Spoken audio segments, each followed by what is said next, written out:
Hello students, so in this particular video we'll be starting with the new chapter, that is morphology of flowering plants. Now, beginning with the chapter, there are actually a lot of deletions in this chapter. So आपको directly page number 107 पे 9 D inflorescence करके है, वहाँ से chapter है. उसके पहले का जितना भी पार्ट है that is not required for your 12th, that is why it is ruled out from your syllabus of 11th. तो आपको इन्फ्लोरेसेंस से है. तो सबसे पहले what is inflorescence? Inflorescence is basically the arrangement of flowers on in a particular manner.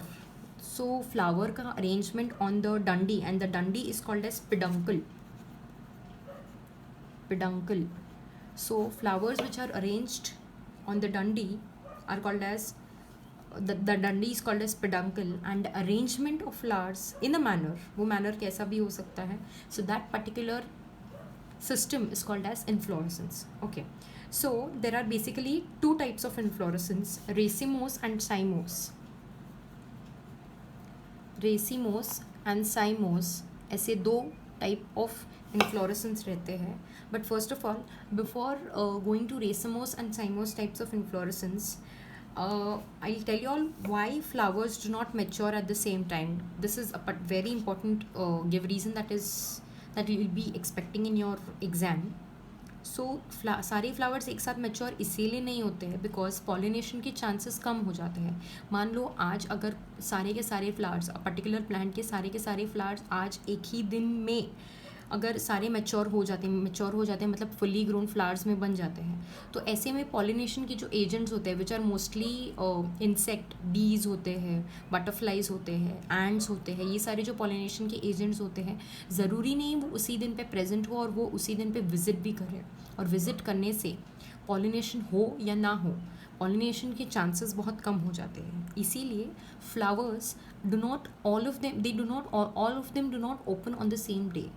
उनके opening के जो चांसेस है, ओपनिंग के जो ड्यूरेशन है दैट वेरी. आज कुछ फ्लावर्स होंगे, कल कुछ फ्लावर्स और ओपन होंगे, परसों कुछ और होंगे. इससे पॉलिनेशन के चांसेस ज़्यादा होते हैं. पॉलिनेशन के चांसेस अगर बेटर है so there will be lot of their chances ऐसे ज़्यादा हो गए कि number of flowers that are produce will be more. एक सिंगल विजिट में नहीं होंगे, ज़्यादा से ज़्यादा रोज़ से रोज़ प्रोड्यूस होते रहेंगे. So this is an important give reason that you might be expecting in your exams. Okay, now there are two types of inflorescence I was talking about. First is the racemose one. Racemose में you all must have seen Cisalpini Gulmohar. You all must have seen Gulmohar is an example of this type of inflorescence. इसमें जो growth of peduncle जो होता है, peduncle का जो growth होता है, that is इनफाइनाइट मतलब जो सबसे ऊपर वाला अपाइकल बड होता है ये बढ़ते ही जाता है. Apical bud keeps on elongating. इसका कोई ये स्टॉप नहीं होगा ग्रोथ में. This has got infinite number of growth. इसमें रेसिमोस में जो यंगर फ्लावर्स होंगे, meaning the arrangement of flowers will be in acropetal succession. Acropetal succession में होता क्या है? एक्रोपेटल सक्सेशन, इसमें यंगर फ्लावर्स जो होंगे वो टॉप पे होंगे, मतलब बर्ड्स जो कलियाँ होंगी वो टॉप पे होगी, and the matured flowers will be at the base. So on the peduncle the matured flowers will be at the base and the buds मतलब जो कलियाँ होगी वो टॉप पे होगी. And this growth, particular growth will keep on extending. जैसे जैसे ये फ्लावर विदर होंगे ये ओपन होंगे, यहाँ पे नई बर्ड्स आएंगी. So this particular thing has unlimited growth, and this is called as acropetal succession. And the opening of order of opening is towards the centre. मतलब पेरीफेरी से ये सबसे पहले ओपन होंगे फ्लावर्स और फिर सेंटर में जाएंगे. इसीलिए इसे सेंट्रीपिटल ओपनिंग भी बोलते हैं. सेंट्रीपिटल ओपनिंग में मतलब टूवर्ड्स द सेंटर. पेरीफेरी के पहले फ्लावर्स ओपन होंगे, सेंटर के बाद में होंगे. Then coming to cymose type of inflorescence में पेडंकल की जो ग्रोथ होती है दैट इज़ नॉट अनलिमिटेड. मतलब it is going to stop. यहाँ पे जो टॉप पे फ्लावर्स होंगे मैच्योर फ्लावर्स होंगे, एंड जो बेस पे when you go towards the base they will be younger ones. मतलब नीचे at the top, at the base there will be buds, bud condition में होंगी, and ऊपर top पे flowers will be in the matured condition, or the mature flowers will be born at the top. So this kind of succession is called as basipetal succession. Basipetal succession में younger flowers are at the base and mature flowers मतलब fully matured जो full formed flowers होंगे, कलियाँ नीचे होगी, flowers ऊपर होंगे, so that is basipetal succession. And the opening is centrifugal. Centrifugal का मतलब होता है moving towards the periphery, center से periphery में जाना. मतलब ये ऐसा था तो ये ऐसे होगा. You can see the cone like structure over here. So this will be, ये ऐसा था तो ये ऐसे होगा, moving towards the center, from the periphery towards the center. So this is the type of opening inflorescence. So these were the two types of inflorescence. Now so your inflorescence part is done. Now let us look at flower. Studying about flower, a flower is the most highly modified and condensed structure which is meant for sexual reproduction. अभी sexual reproduction का जो plant में अगर कोई sexually reproduce करता है, so that is flower. So flower is the only means through which plant will reproduce sexually. Asexually there might be many methods, but sexually there will be only through flower. Sexual reproduction only will be through flower. Okay, so now you all can see the flower. This will be in fact a better stage in which I'll be able to show you all the different parts of the flowers. Okay, so flower में basically there are 4 whorls. 4 whorls होते हैं, 4 whorls होते हैं. Whorls are basically concentric layers. मतलब 4 ऐसे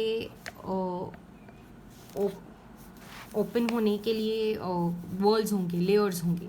सो सबसे पहले we'll be studying the essential one. Essential मतलब as the name says important one. So essential में there is androecium, which is the male part of the flower. Then comes the gynoecium, which is the female part of the flower. Then comes the calyx, and then comes corolla. Calyx है sepals, इनको nickname दिया है sepals, and corolla को nickname दिया है petals. So जो petals हम flower में देखते हैं, those are called as corolla. Sepals को calyx बोलते हैं. Gynoecium and androecium. These two, gynoecium and androecium, are the essential whorls, मतलब important है. And these two, calyx and corolla, are non-essential ones. Non-essential ones मतलब these are not actually required. Requirement है उनकी, but इतना hard and fast नहीं है कि ये हो या ना हो, उससे इतना ज़्यादा फ़र्क नहीं पड़ेगा फ्लावर में. So these are also called as accessory whorls. These are also called as accessory, जो सजावट के लिए काम आते हैं.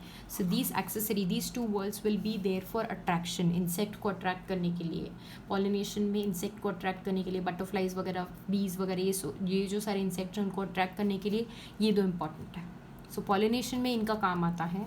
एंड्रोशियम गाइनोशियम में रिप्रोडक्शन होगा. So now I be showing you all flower dissection. Actually this is there for your 12th exam. So this, the lower part that you are seeing, this is particular thalamus. Thalamus is the base on which all the floral whorls will be present. मतलब this will act like a platform. ये platform जैसा बनेगा. thalamus एक platform जैसा रहेगा. ये ऐसे दिखता है, जिसमें सारे floral whorls will be present ऐसे. So this is the thalamus. These green colored structures that you are seeing, tooth like structures, these green tooth like structures are your sepals. So ये है आपके sepals, इसे calyx भी बोलते हैं. First we'll see the different parts and then we'll study them into much detail. So ये sepals है, green colored structures. Then the white colored structures that I'm removing off, these are the petals, or these are also called as corolla. You can see. Okay, so this thalamus is more prominent now. You can see the thalamus. Here there will be an ovary. Ovary is the, actually if I show you all the different parts of androecium and gynoecium, androecium की कौन सी parts है देखते हैं. androecium, which is the male part.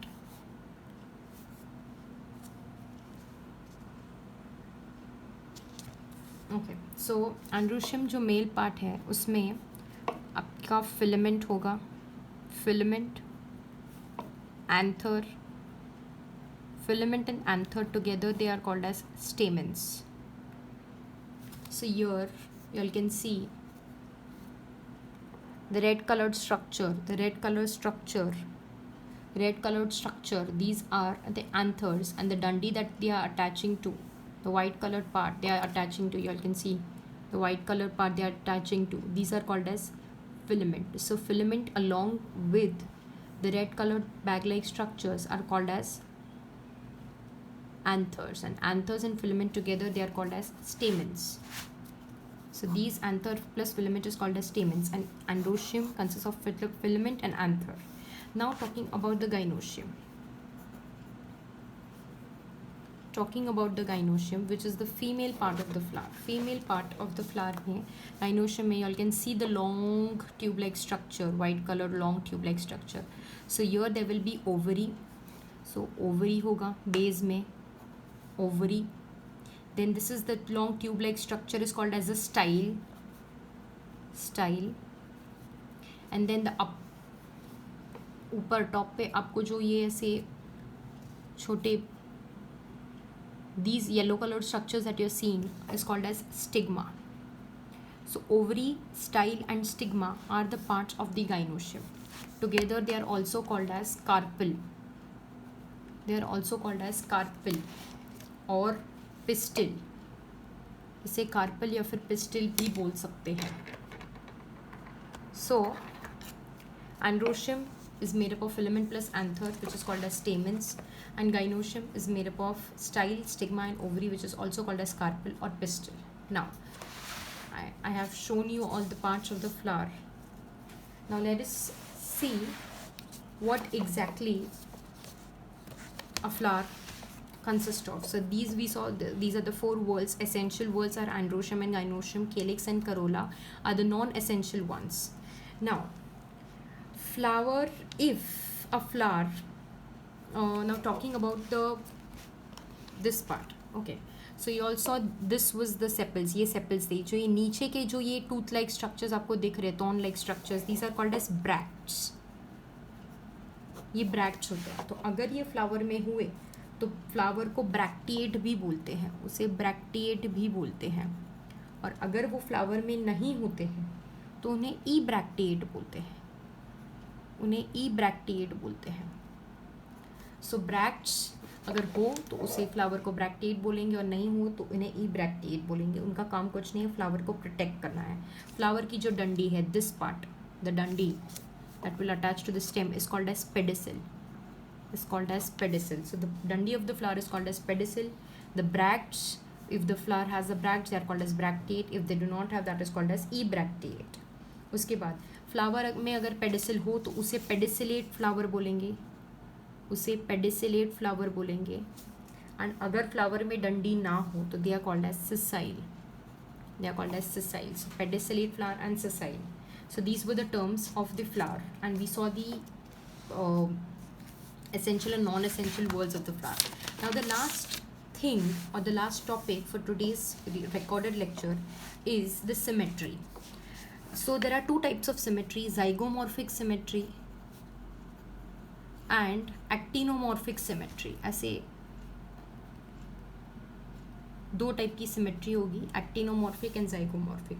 अगर एक flower को, मान लो शू flower को या फिर पेरिविंकल को आप लोगों ने देखा है, एक फ्लावर को किसी एक प्लेन में, अगर आप किसी एक प्लेन में डिवाइड करो और आपको दो मिरर इमेजेस मिलती है, when you divide a flower through one plane and you get two mirror images, दो मिरर इमेजेस मिलती है, अब दूसरे प्लेन से डिवाइड करो तो आपको मिरर इमेजेस नहीं मिलती है, तो ऐसे फ्लावर को जाइगोमॉर्फिक फ्लावर बोलेंगे. बेसिकली बायलैटरल सिमेट्री में एक फ्लावर को हम लोग डिवाइड करते हैं. नाउ सपोज फ्लावर ऑफ वटाना, उसमें फ्लावर का स्ट्रक्चर कुछ ऐसा होता है. ऐसा होता है फ्लावर का स्ट्रक्चर। तो इसे अगर हम लोग एक ही प्लेन में डिवाइड करें तो दो मिरर इमेजेस मिलेंगे, ऐसे डिवाइड करेंगे तो मिरर इमेजेस नहीं मिलेगी। So this type of flower is called as zygomorphic flower. Whereas in shoe flower में जैसा हम लोगों ने देखा, शू फ्लावर में हम लोगों ने अभी देखा, अगर आप एक प्लेन से डिवाइड करो, दूसरे प्लेन से डिवाइड करो, तीसरे से डिवाइड करो, फिफ्थ से डिवाइड करो, कोई भी प्लेन में डिवाइड करो, you are going to get mirror images.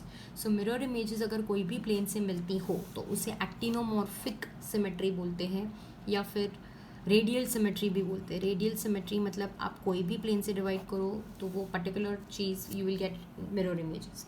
Zygomorphic symmetry shows bilateral symmetry in which if you divide a flower, you in one plane, in one single plane, you are going to get only two mirror images.